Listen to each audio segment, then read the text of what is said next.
বলবো গাইস, দুঃখের কথা, আজকে একটা বউ নেই বলে এরকম এরকম কষ্ট করতে হচ্ছে।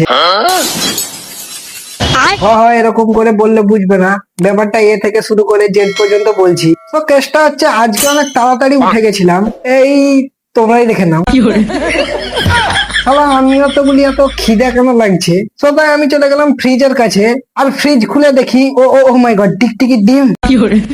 আর তোমরা তো জানোই টিকটিকির ডিম তো আর সরাসরি খাওয়া যাবে না, তাই একটু খোঁজাখুঁজি করে একটা রুটি পেয়ে গেলাম। দিয়ে আমি বানাতে লাগলাম স্পেশাল টিকটিকির ডিমের টোস্ট। তাই একটা গ্লাসের মধ্যে মোটা মোটা করে অনিয়ন কেটে দিয়ে তার মধ্যে নুন দিয়ে দিলাম।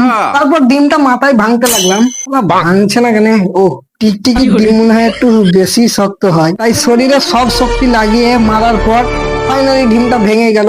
দিয়ে গ্লাসটার মধ্যে ঢেলে তার মধ্যে নুন, হলুদ এবং একটা জাপানি লঙ্কার অর্ধেকটা দিয়ে দিলাম। দিয়ে মশলাটা রেডি হয়ে গেল। তারপর একটা তাওয়ার মধ্যে কেরোসিন তেল ছিল না বলে তার বদলে ঘি দিয়ে সেই মশলাটা ঢেলে দিলাম।